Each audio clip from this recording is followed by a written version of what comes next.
அது ஊரோட எல்லையில இருக்கிற ஒரு சின்ன குடிசை.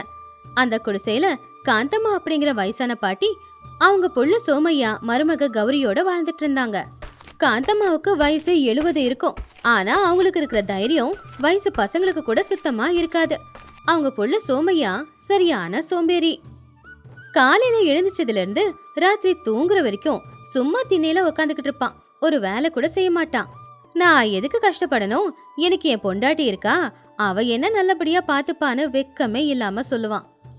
புருஷன் சோம்பேறியா இருந்தாலும் பொண்டாட்டி கௌரி ரொம்ப நல்லவ. அவளுக்கு புருஷன் மேல கோவம் இருந்துச்சு, ஆனா மாமியார்னா அவளுக்கு உசுரு.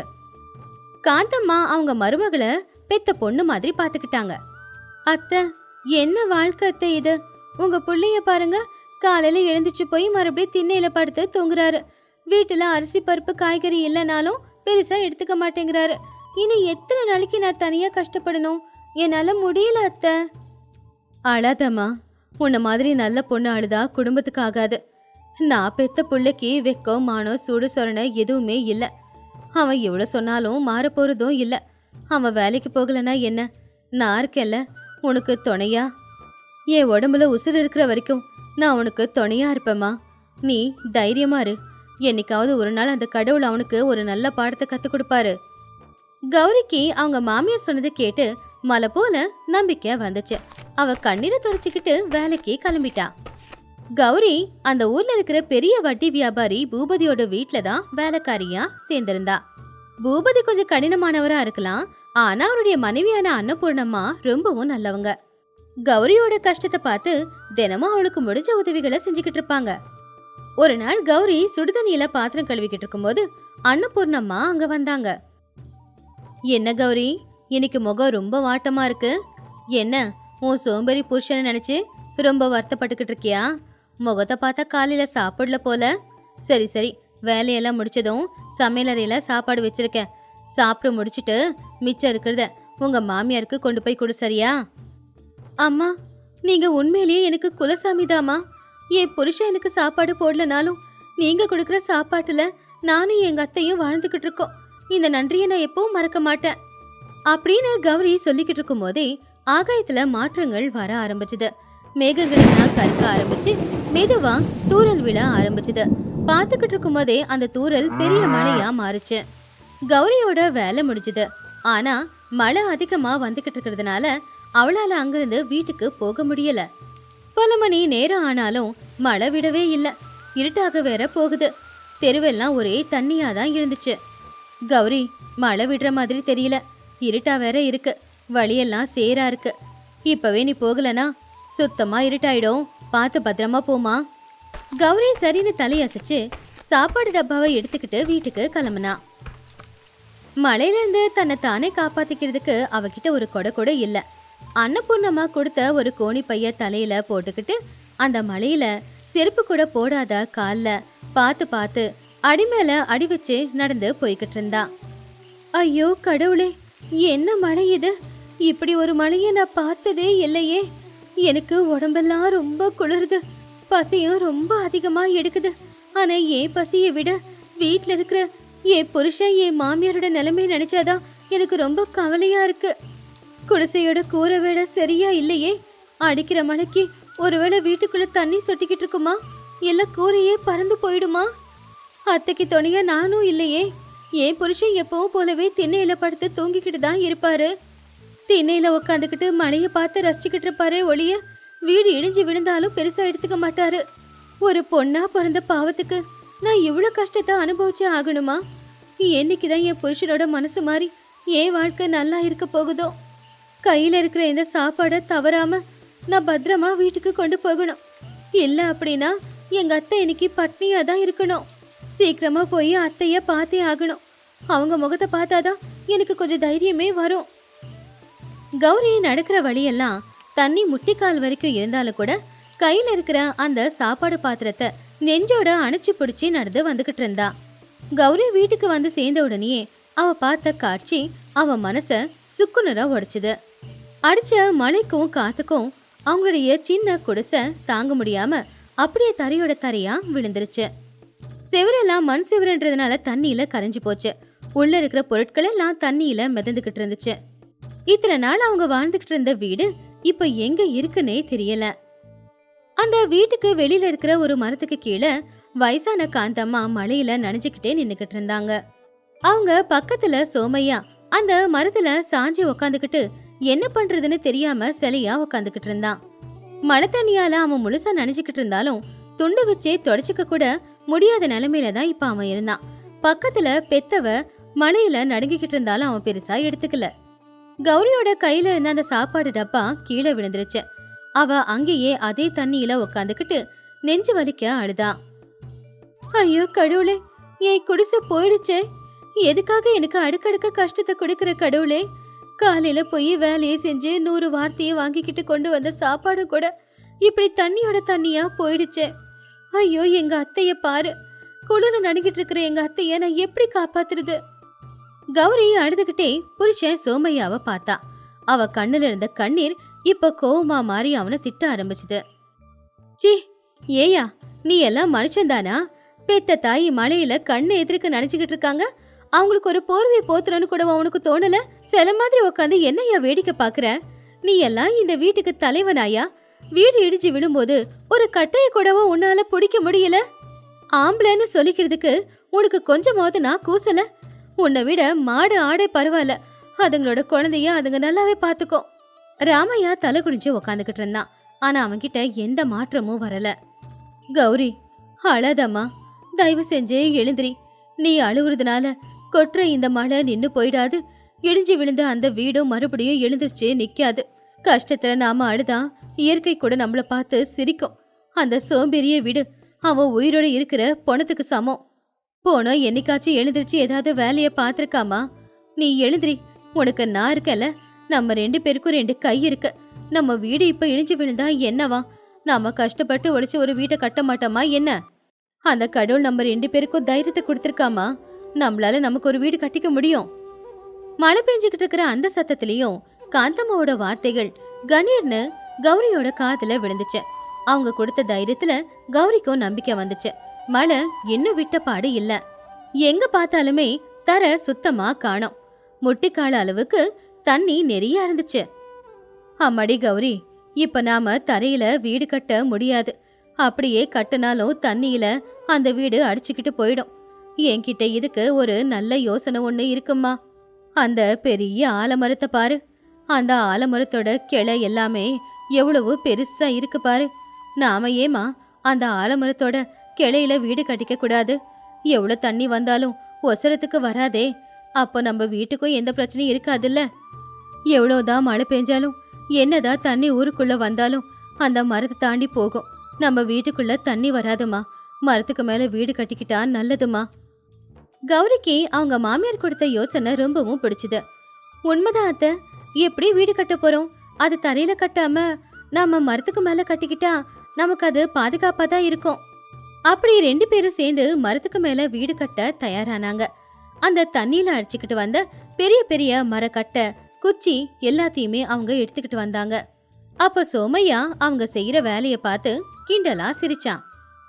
உங்களுக்கு என்ன பைத்தியமா பிடிச்சிருக்கு? இந்த மழையில மரத்து மேல வீடு கட்டுறீங்களா? நீங்க பறவைங்களா இல்ல குரங்குங்களா? ஒரு கிழவியும் ஒரு பொண்ணும் சேர்ந்து வீடு கட்டுவீங்களா? அந்த கட்டையை தூக்கி உங்களால மரத்துக்கு மேல வைக்க முடியுமா? தேவையில்லாத வேலையை செய்யறேன்னு சொல்லிட்டு அடிபட்டுட்டு வந்து உக்கார்றதுக்கு பதிலா பேசாம வந்து பக்கத்துல உக்காருங்க. உங்களால அதை செய்ய முடியாதுன்னு எனக்கு தெரியாதா? சோமையா சொன்ன வார்த்தைக்கு காந்தம்மா கௌரி 2 பேரும் எந்த ஒரு பதிலும் கொடுக்கல. அவங்க உழைப்பு காட்டியே அதுக்கு பதிலா சொல்லலாம் அப்படின்னு அவங்க நினைச்சாங்க. கௌரி காந்தம்மா மழை பெஞ்சுக்கிட்டு இருந்தாலும் அவங்களுக்கு குளிரா இருந்தாலும் கூட அவங்க நிக்கல. இன்னும் 2 பேருமே கஷ்டப்பட்டு வேலை செஞ்சுக்கிட்டு தான் இருந்தாங்க.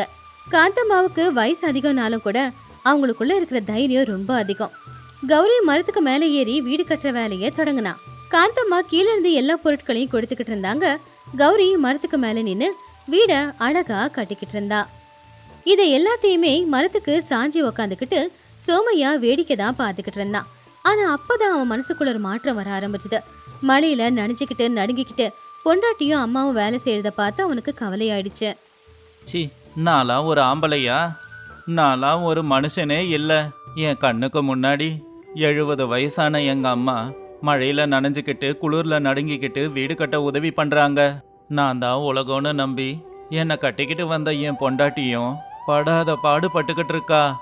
ஆனா நான் மட்டும் இத்தனை நாளா 2 பொம்பளைங்களோட சம்பாத்தியத்துல தான் வாழ்ந்து இருக்கேன். அவங்க 2 பேருக்கும் இப்போ வரைக்கும் நான் எந்த உதவியும் செஞ்சதில்ல. அவங்க 2 பேரையும் நான் கிண்டல் மட்டும்தான் பண்ணியிருக்கேன். என்ன நினைச்சா எனக்கே அசிங்கமா இருக்கு. 10 மாசம் சுமந்து பெத்த தாயையும் சந்தோஷமா வச்சுக்கல, கட்டிக்கிட்டு வந்த பொண்டாட்டியையும் சந்தோஷமா வச்சுக்கல. என்ன மாதிரி ஒரு ஆளெல்லாம் உயிரோடு இருக்கிறதுக்கு நான் செத்து போனா கூட பரவாயில்ல தான். கடவுளே, இந்த வாழ்க்கையை வாழறதுக்கு நான் இல்லாமலே இருக்கலாம். இந்த வெள்ளை தண்ணியில எல்லா பொருளுங்களும் அடிச்சுக்கிட்டு போற மாதிரி என்னோட சோம்பேறித்தனமும் அடிச்சுக்கிட்டு போயிடக்கூடாதா? இங்க இப்படியே உக்காந்துக்கிட்டு இருந்தா நான் ஆம்பளையா இல்ல மனுஷனா கூட என்ன நினைக்க மாட்டேன். இப்பவே போய் என் அம்மாவுக்கும் என் பொண்டாட்டிக்கும் என்னால முடிஞ்ச உதவிய செஞ்சே ஆகணும். அப்படின்னு நினைச்ச சோமையா வேகமா எழுந்துச்சு போய் காந்தம்மா கையில இருக்கிற பெரிய கட்டைய அவங்க கையில இருந்து வாங்கிக்கிட்டான். அவன் வேகமா வாங்கினதை பார்த்து கௌரி ஆச்சரியப்பட்டா. அம்மா, தயவு செஞ்சு என்ன மன்னிச்சிடுமா. நீ பெத்த புள்ள. இத்தனை நாளா நான் சோம்பேறித்தனமா இருந்துட்டேன். உன் கஷ்டத்தை நான் புரிஞ்சிக்கவே இல்லம்மா. அதுக்கு தயவு செஞ்சு என்ன நீ மன்னிச்சாகணும். கௌரி, நீயும் என்ன மன்னிச்சிடு. பாவம், என்னை கட்டிக்கிட்டு வந்த நாள்ல இருந்து நீ கஷ்டத்தை தான் அனுபவிச்சுக்கிட்டு இருக்க. எந்த வகையிலையும் உனக்கு நான் உதவி செஞ்சதே இல்லை. நான் செஞ்ச பாவத்தை எங்க கொண்டு போய் தொலைக்க போறனோ? அப்படின்னு சோமையா சொன்னதை கேட்டு கௌரி காந்தம்மா 2 பேராலையும் இது அவன்தான் சொன்னானா அப்படின்னு ஆச்சரியமா இருந்துச்சு. அவங்களால நம்பவே முடியல. இத்தனை நாளா சோம்பேறித்தனமா இருந்த சோமையா இப்பதான் மனசு மாறி இருக்கான் அப்படின்னு சொல்லி அவங்க 2 பேருமே சந்தோஷப்பட்டாங்க. சோமையா அவங்க 2 பேருக்குமே ஓய்வு கொடுத்து அங்க இருக்கிற கட்டை புல்லு எல்லாத்தையுமே பயன்படுத்தி ரொம்பவும் அழகான ஒரு வீடை கட்ட ஆரம்பிச்சான். பொம்பளைங்க 2 பேரும் எவ்வளவுதான் கஷ்டப்பட்டு கட்டினாலும் கூட சோமையா கை வச்ச உடனேயே அந்த வீடு ரொம்பவும் பலமா ரொம்பவும் அழகா மாறுச்சு. இப்போ மரத்துக்கு மேல அவங்க தங்குறதுக்கான ஒரு பலமான வீடு தயாராச்சு. மழை பேஞ்சுக்கிட்டே இருந்துச்சு, கீழே வெள்ளை தண்ணி போய்கிட்டே இருந்துச்சு. ஆனா மரத்துக்கு மேல அவங்க வீடு இருக்கிறதுனால அவங்க பாதுகாப்பா தான் இருந்தாங்க. அவங்களுக்கு இப்ப அந்த வீடு பெரிய துணையா மாறுச்சு. அந்த மழையில கஷ்டத்தை பார்க்காம அவங்க 3 பேரும் சேர்ந்து அந்த வீடு கட்டிக்கிட்டதுனால அடமழை பெஞ்சுக்கிட்டு இருந்தாலும் இப்ப அவங்களுக்கு எந்த ஒரு பயமும் இருக்கல. எல்லாரும் பசியோட இருப்பாங்க அப்படின்னு தெரிஞ்சுக்கிட்டு அந்த வீட்டுல கௌரி சின்னதா ஒரு மண்ணடுப்பை கட்டி கிடைச்ச விறகு கொண்டு வந்து அடுப்பை பத்த வச்சு மாமியாருக்கும் புருஷனுக்கும் அவளுக்காகவும் சுட சுட சாப்பாடு செஞ்சா. அத்தை, நீங்க மட்டும் இல்லனா இன்னைக்கு நாங்க இல்ல. நாங்க ரொம்ப தோண்டு போகும்போது நீங்க கொடுக்கற தைரியம் மட்டும்தான் அத்தை எப்பவுமே என்ன அடுத்து போ அப்படின்னு பிடிச்சி தள்ளிக்கிட்டு இருந்துச்சு. நான் யோசனைய மட்டும்தாம்மா கொடுத்தேன். ஆனா இத நிஜமாக்குனது உங்க 2 பேருடைய உழைப்பு மட்டும்தான். நம்ம இது செய்யணும் அப்படின்னு ஒரு முடிவெடுத்தோம்னா அதுக்கு எப்பவுமே இயற்கை கூட துணையாதான் இருக்கும். சோமையா அம்மாவையும் பொண்டாட்டியையும் பார்த்தான். அவன் கண்ணுல இப்ப சோம்பேறித்தனம் சுத்தமா இல்ல, அதுக்கு பதிலா பரிதாபம் இருந்துச்சு. அம்மா, கௌரி, இன்னைக்கு இந்த மழையில அடிச்சுக்கிட்டு போனது நம்ம வீடு மட்டும் கிடையாது. எனக்குள்ள இருந்த சோம்பேறித்தனமோ ஆம்பளை அப்படிங்கிற கர்வமோ இனிமே நீங்க 2 பேரும் கஷ்டப்பட வேண்டியதில்ல. இந்த வீட்டுக்கு தலைவனா நான் இருக்கேன். ஆம்பளை நான் இருக்கம்மா. நான் கஷ்டப்பட்டு உழைக்கிறேன். என்னை பெத்த அம்மாவையும் என்னை கட்டிக்கிட்ட மனைவியையும் நான் நல்லா பார்த்துப்பேன். நாளையில இருந்து நீங்க 2 பேருமே ஒரு புது மனுஷனை பார்க்க போறீங்க. ஊருக்குள்ள போறேன், வேலை தேடுறேன். கஷ்டப்பட்டு உழைச்சி உங்க 2 பேருக்கும் எந்த குறையும் இல்லாம நான் பார்த்துப்பேன். இனிமே என் அம்மாவுக்கும் சரி என் பொண்டாட்டிக்கும் சரி உங்க கண்ணுல இருந்து ஒரு சொட்டு கண்ணீரை கூட வரவிட மாட்டேன்.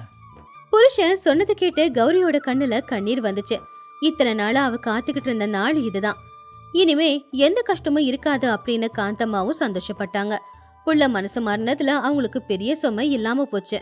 வெளியில சோன்னு மழை பெஞ்சுக்கிட்டு இருந்தாலும் மரத்துக்கு மேல அவங்க கட்டுன அந்த சின்ன வீடு அவங்களுக்கு எவ்வளவு பாதுகாப்பா இருந்துச்சோ அதே மாதிரிதான் இன்னைக்கு கஷ்டப்பட்டுக்கிட்டு இருந்த 2 பொம்பளைங்களுக்கும் ஒரு ஆம்பளையோட வாயில இருந்து வந்த வார்த்தைகள் ரொம்ப பெரிய தைரியத்தை கொடுத்துச்சு. இந்த கதையில இருக்கிற நீதி என்னன்னா, கஷ்டம் வரும்போது அழுதுகிட்டு இருந்தா அந்த கஷ்டம் தீந்துராது. அந்த நேரத்துல தைரியமா என்ன பண்ணலான்னு யோசிச்சு ஒரு முடிவெடுத்து அதை செயல்ல காட்டினா அந்த கஷ்டத்துல இருந்து தப்பிச்சுக்கலாம். அதே மாதிரி சோம்பேறித்தனம் அப்படிங்கிறது நமக்கு ரொம்ப ஆபத்து. அந்த சோம்பேறித்தனம் நமக்குள்ள இல்லாம வராம நாம பாத்துக்கணும்.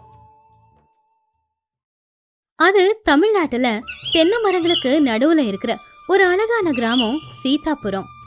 பறவைங்களோட கலகல சத்தம், கோவில்ல வாசிக்கிற சுப்ரபாதம், விவசாயத்துக்கு போற விவசாயிகளோட பேச்சு சத்தத்தோட அந்த ஊரே கலகலன்னு தான் இருக்கும். அந்த ஊர்ல ரங்கையா அப்படிங்கிற விவசாயி ஒருத்தன் இருந்தான். ரங்கையா கஷ்டப்பட்டு உழைக்கிற விவசாயி. காலையில எழுந்திரிச்சதுல இருந்து ராத்திரி தூங்குற வரைக்கும் கூட வயல்ல தான் கஷ்டப்படுவான். அவன் இது வரைக்கும் யாரையுமே கஷ்டப்படுத்தாத ஒரு நல்ல மனுஷன்.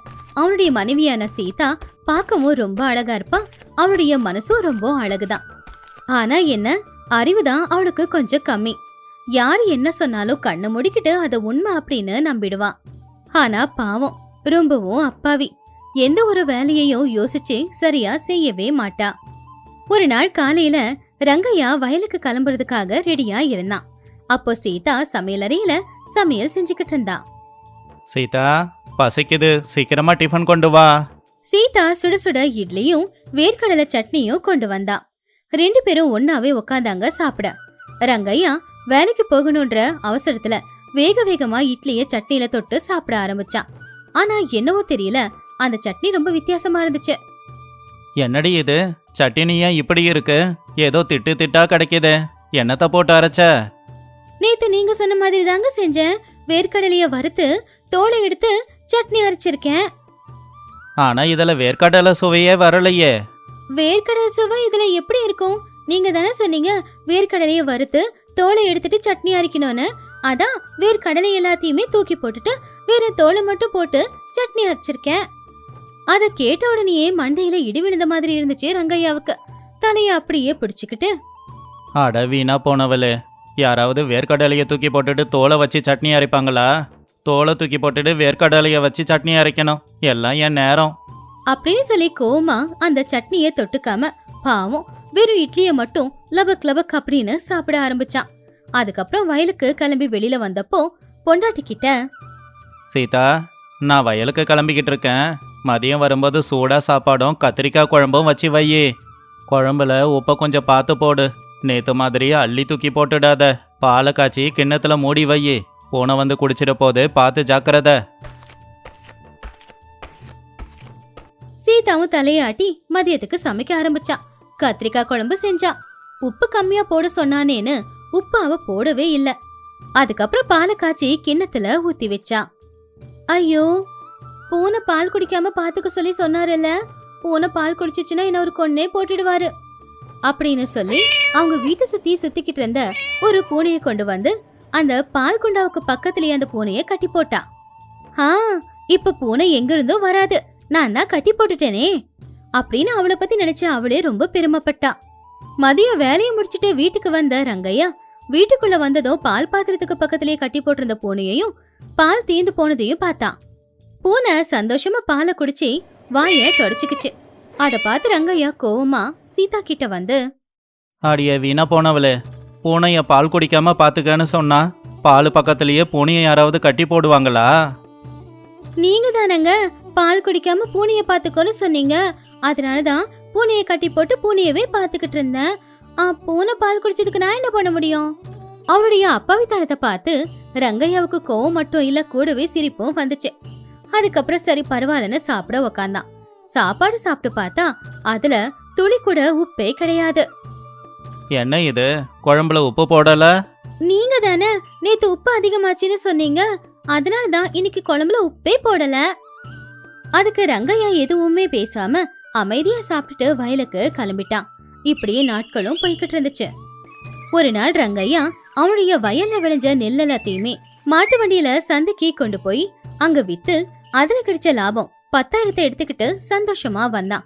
வீட்டுக்கு வந்த உடனே சீதாவை கூப்பிட்டு சந்தோஷமா அந்த 10,000 ரூபாவை அவ கையில கொடுத்து, சீதா, விளைச்சல் வித்து வந்த பணம் 10,000 ரூபாய் இருக்கு. இந்த பணத்தை நாளைக்கு சந்தைக்கு கொண்டு போய் மாடுங்களையும் நமக்கு தேவையான பொருளையும் வாங்கிட்டு வரலான்னு இருக்கேன். திருடனுங்க பயம் அதிகமா இருக்கு. இந்த பணத்தை ஜாக்கிரதையா எடுத்து வை. எனக்கு கூட எட்டாத மாதிரி தூரமா கொண்டு போய் வச்சிடு. சரிங்க, நீங்க எதுக்கும் கவலைப்படாதீங்க. யாரு கண்ணுலயும் படாத மாதிரி இந்த பணத்தை நான் ஒளிச்சு வச்சிடுறேன் அப்படின்னு சீதா அந்த பணத்தை உள்ள கொண்டு போனா. பணம் யார் கண்ணுக்கும் படக்கூடாது, அவரு கைக்கு எட்டாத தூரத்துல இதை ஒளிச்சு வைக்கணும் ஆனா எங்க ஒளிச்சு வைக்கிறது அப்படின்னு சீதா யோசிச்சுக்கிட்டு இருக்கும்போது, அரிசி டப்பால போட்டா எலி சாப்பிட்டுடும், வீட்டுக்குள்ள வச்சா திருடனுங்க திருடிட்டு போயிடுவானுங்க அப்படின்னு யோசிச்சுக்கிட்டே இருக்கும்போது அவ பார்வை வீட்டுக்கு பின்னாடி இருந்த கிணத்து மேல போச்சு. அந்த கிணத்துல தண்ணி இல்ல, வெறும் சேறு மட்டும்தான் இருந்துச்சு. இந்த கிணத்துல ஒளிச்சு வச்சிடலாம், திருடனுங்க பார்வைக்கும் படாது, என் வீட்டுக்காருக்கும் இது எட்டாது, இதுதான் சரியான யோசனை அப்படின்னு நினைச்சு அந்த 10,000 ரூபாயை எடுத்துட்டு போய் அந்த பாலடைஞ்ச கிணத்துக்குள்ள தூக்கி போட்டுட்டான். அப்பாடா, என் புருஷ சம்பாதிச்ச பணத்தை காப்பாத்திட்டேன் அப்படின்னு சொல்லி கர்வமா அவ வீட்டுக்குள்ள போனா. அடுத்த நாள் காலையில ரங்கையா சந்தைக்கு கிளம்பும் போது அவனுடைய பொண்டாட்டியான சீதாவை கூப்பிட்டு, சீதா, நேத்து கொடுத்த பணத்தை கொண்டு வா, நான் இப்பவே சந்தைக்கு கிளம்புறேன். பணம் பணம் என்கிட்ட இல்லையேங்க. இல்லையா? என்னாச்சு? எங்க வச்சிருக்க? நீங்க தான் யார் கண் பார்வையிலையும் படாத மாதிரி ஒளிச்சு வைக்க சொன்னீங்க இல்லையா, அதனாலதான் வீட்டுக்கு பின்னாடி இருக்கிற அந்த பாலடைஞ்ச கிணத்துல பணத்தை தூக்கி போட்டுட்டேன் அப்படின்னு சொன்ன உடனே ஒரேடியா பாவம் அவனுக்கு நெஞ்சு வலியே வந்துருச்சு. உடனே அவன் அந்த பாலடைஞ்ச கிணத்துக்கிட்ட போனான். அடியே பொண்டாட்டி, என்னடி பண்ணி வச்சிருக்க? பணத்தை பத்திரமா எடுத்து வையினா யாருன்னா கிணத்துக்குள்ள போடுவாங்களா? என் உழைப்பெல்லாம் வீணா போச்சே. கிணத்துக்குள்ள தொங்கி பார்க்கும்போது சேத்துல விழுந்திருந்த அந்த பண மூட்டை தெரிஞ்சது. உடனே ஒரு பெரிய குச்சியை வச்சு கஷ்டப்பட்டு 2 மணி நேரத்துக்கு அப்புறமா அந்த சேத்துக்குள்ள இருந்த பண மூட்டைய அவன் வெளியில எடுத்தான். பணம் எல்லாம் சேரா இருக்கிறதுனால அது எல்லாத்தையுமே கழுவி ஒரு கட்டில்ல காய வச்சான். சீதா, நீ இங்கேயே உட்காந்து பணம் காத்துல பறக்காம பாத்துக்கோ, நான் போய் குளிச்சிட்டு வந்துடுறேன் அப்படின்னு சொல்லி ரங்கையா உள்ள போனான். சரியா அதே நேரத்துக்கு தான் அந்த ஊருக்குள்ள ஒருத்தன் நடந்து வந்துகிட்டு இருந்தான். அவன் பாக்குறதுக்கு ஏதோ சாமி மாதிரி தான் இருந்தான். காவி உடைய அணிஞ்சு ருத்ராட்ச மாலைய போட்டுக்கிட்டு நெத்தியில நாமத்தை விட்டுக்கிட்டு வந்தான். ஆனா உண்மையை சொல்லணும்னா அவன் ரொம்ப பெரிய ஃப்ராடு. அவன் வந்துகிட்டு இருக்கும் போது ரங்கையா வீட்டு வாசல்ல பணம் காஞ்சுகிட்டு இருக்கிறத பார்த்தான். அப்பதான் அவனுக்கு திடீர்னு ஒரு யோசனையும் வந்துச்சு. அம்மா தாயே பிச்சை போடுங்க, அம்மா தாயே பிச்சை போடுங்க, அம்மா நான் ரொம்ப தூரத்துல இருந்து வர்றேம்மா. சாமி, நீங்க யாரு, எங்க இருந்து வரீங்க அப்படின்னு சீதா பேசினதும் அவன் முகத்துல இருக்கிற அப்பாவித்தனத்தை பார்த்து அவ ஏமாளி அப்படிங்கறத புரிஞ்சுக்கிட்டான். அம்மா, நான் சாதாரணமான ஆள் இல்ல, தேவலோகத்துல இருக்கிற இந்திரன் தான் பூலோகத்துல யாருன்னா புண்ணியம் செஞ்ச ஆள் இருக்காங்களான்னு பார்த்துட்டு வர சொல்லி சொன்னாரு. சொர்க்கம் அப்படின்னு கேட்ட உடனே சீதாவுக்கு ரொம்பவும் சந்தோஷமாயிடுச்சு. அட கடவுளே, நீங்க சொர்க்கத்துல இருந்து வரீங்களா? அப்ப நீங்க பெரிய மனுஷன்தான். எங்க மாமனார் செத்து போய் 10 வருஷம் ஆச்சு. அவரு நிச்சயமா சொர்க்கத்துல தான் இருப்பாரு. அவரை நீங்க பாத்திருக்கீங்களா? அவரு அங்க எப்படி இருக்காரு? ஓஹோ, உங்க மாமாவா? அவர் எனக்கு நல்லா தெரியுமா, நல்ல மனுஷன். ஆனா பாவம், சொர்க்கத்துல அவரு ரொம்ப கஷ்டப்படுறாரு. கை செலவுக்கு பணம் கூட இல்ல, கிழிஞ்சு போன துணியை போட்டுக்கிட்டு இருக்காரு. சாப்பாட்டுக்கே கஷ்டம்தாம்மா. அவரு தான் நான் பூலோகம் போறேன்னு சொன்னப்போ என் மருமக சீதா இருப்பா, ரொம்ப நல்ல பொண்ணு, அவகிட்ட சொல்லி மாத்திக்கிறதுக்கு துணியும் கை செலவுக்கு கொஞ்சம் பணமும் வாங்கிட்டு வான்னு என்கிட்ட சொல்லி அனுப்பினாரு. அதை கேட்ட சீதா அழுதுகிட்டே, ஐயோ, எங்க மாமா அங்க அந்த அளவுக்கு கஷ்டப்படுறாரா? ஒரு நிமிஷம் இருங்க சாமி அப்படின்னு சொல்லி சீதா உடனே வீட்டுக்குள்ள போனா. ரங்கையாவுக்காக வாங்கியிருந்த புது துணிய மூட்டை கட்டி கொண்டு வந்தான். வெளியில வந்த உடனே அவங்க மாமனார் கஷ்டப்படுறாரு, அதனால அவருக்கு செலவுக்கு பணம் வேணுமே அப்படின்னு சொல்லி காஞ்சிக்கிட்டு இருந்த பணம் எல்லாத்தையும் கூட அந்த மூட்டையில போட்டு அத கட்டி கொடுத்துட்டான்.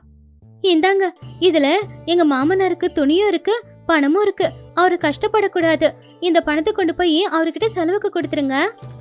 சரிம்மா, உன் மாமனாரை பார்த்ததும் இந்த பணத்தை கொடுக்கறேன், உனக்கு புண்ணியம்தான் கிடைக்கும் அப்படின்னு சொல்லி அந்த ஃப்ராடு அங்கிருந்து வேக வேகமா ஓடிட்டான். கொஞ்ச நேரத்துக்கு அப்புறமா ரங்கையா குளிச்சுட்டு வந்து பார்த்தா அங்க பணம் இல்ல. அத பார்த்து அவன் ரொம்ப ஆச்சரியப்பட்டான். சீதா, பணம் எங்க போச்சு? ஐயோ, நீங்க ஒண்ணு கவலைப்படாதீங்க, அந்த பணம் எங்கேயும் போல, சொர்க்கத்துல இருக்கிற உங்க அப்பா கிட்ட தான் போயிருக்கு. சொர்க்கத்துக்கா? என்ன உளறிக்கிட்டு இருக்க? ஆமாங்க, இப்பதான் சொர்க்கத்துல இருந்து ஒரு சாமியார் வந்திருந்தாரு. அவருக்கும் உங்க அப்பாவுக்கும் நல்ல பழக்கமா. சொர்க்கத்துல உங்க அப்பா பாவம் ரொம்ப கஷ்டப்படுறாராம். செலவுக்கு பணமும் இல்லையா, போட்டுக்க துணியும் இல்லையா. அதனாலதான் உங்க அப்பா கஷ்டப்பட்ட உங்களுக்கு கஷ்டமாயிடும் இல்லையா, அதான் உங்களுக்கு வாங்கி வச்ச துணி, இங்க காஞ்சிக்கிட்டு இருந்த அந்த 10,000 ரூபாய், இது எல்லாத்தையும் அந்த சாமி கிட்ட கொடுத்துட்டேன். பைத்தியக்காரி, செத்து போனவங்களுக்கு எதுக்கு துணி, செலவுக்கு எதுக்கு பணம்? எவனோ ஒருத்தன் நீ அப்பாவின்னு நல்லா தெரிஞ்சுக்கிட்டு உன் தலையில மிளகா அரைச்சிட்டு போயிட்டான். ஆமா, எந்த பக்கம் போனா? அதுவும் அந்த பக்கம் காட்டு பக்கமா தான் போனாரு அப்படின்னு காட்டை நோக்கி கைய காட்டினதும் ரங்கையா அவனுடைய வீட்டுல வளர்த்துக்கிட்டு இருந்த குதிரையில வேகமா ஏறி உக்காந்து அந்த திருடன் எந்த பக்கம் போனானோ அந்த பக்கமா வேக வேகமா போய்கிட்டு இருந்தான். இன்னொரு பக்கம் அந்த பணத்தையெல்லாம் திருடிக்கிட்டு வந்த அந்த ஃப்ராடு அந்த காட்டுக்குள்ள தான் போய்கிட்டு இருந்தான். ஒரு மரத்துக்கு கீழே நின்னு அந்த பணத்தை பார்த்து அவன் ரொம்பவும் சந்தோஷப்பட்டுக்கிட்டு இருந்தான். இன்னும் கொஞ்ச நாளைக்கு நம்ம திருடவே வேணாம் அப்படின்னு அவன் நினைச்சுக்கிட்டு இருக்கும்போது அப்பதான் குதிரையில ரங்கையா வர்றத அவன் கவனிச்சான். ரங்கையாவை பார்த்து பயந்து போய் அந்த பணப்பையை எல்லாத்தையுமே எடுத்துக்கிட்டு அவன் மரத்துக்கு மேல ஏறி உக்காந்துட்டான், யார் கண்ணுலயும் படாத மாதிரி. ரங்கையா குதிரையில அந்த மரத்துக்கு கீழே வந்து நின்னான். அப்ப அந்த மரத்துல அந்த ஃப்ராடு ஏறி உக்காந்துருக்கிறத பார்த்தான். இவனை எப்படியாவது ஏமாத்தி அவன் கிட்ட இருக்கிற அந்த பணத்தை எடுத்துக்கணும்னு முடிவு பண்ணி ரங்கையா எப்படி ஏமாத்தலான்னு யோசிக்கும் போதுதான் அவனுக்கு ஒரு நல்ல யோசனையும் வந்துச்சு. திருடன் காதுல விடுற மாதிரி சத்தமா, ஐயோ கடவுளே, அந்த ஆளு இப்ப எங்க போனான்னு தெரியலையே. என் பொண்டாட்டி பாவம் சொர்க்கத்துல இருக்கிற என் அப்பாவுக்கு 10,000 ரூபாய் பணம் தான் கொடுத்தா. ஆனா நான் குதிரைய கொண்டு வந்திருக்கேன். பாவம் அவரு நடக்க முடியாம கஷ்டப்படுறாராம். அதான் இந்த குதிரைய கொடுத்தா அவரு குதிரையில போவாருன்னு நினைச்சேன். ஆமா, இந்த மரத்துல ஏறனா சொர்க்கத்துக்கு போலான்னு சொல்லுவாங்களே அப்படின்னு சத்தமா சொல்லி அவன் அந்த மரத்துல ஏற ஆரம்பிச்சான். மரத்துக்கு மேல இருந்த திருடன் இத கேட்டான். இவன் இவனுடைய பொண்டாட்டியை விட சரியான அப்பாவி போல அப்படின்னு முடிவு பண்ணான். அவன் கிட்ட இருக்கிற குதிரையையும் கொண்டு போயிடலாம் அப்படின்னு நினைச்சுக்கிட்டு ரங்கையா ஒரு பக்கம் மரத்துல ஏறும்போது இன்னொரு பக்கம் அவன் மரத்துல இருந்து கீழே குதிச்சுட்டான்.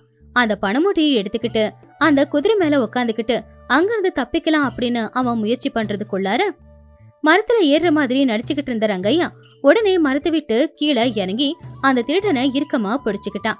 அந்த திருடனை பார்த்து கோவமா, ஏண்டா திருட்டு பயல, சொர்க்கத்துக்கு நீ என்ன போஸ்ட்மேனாடா?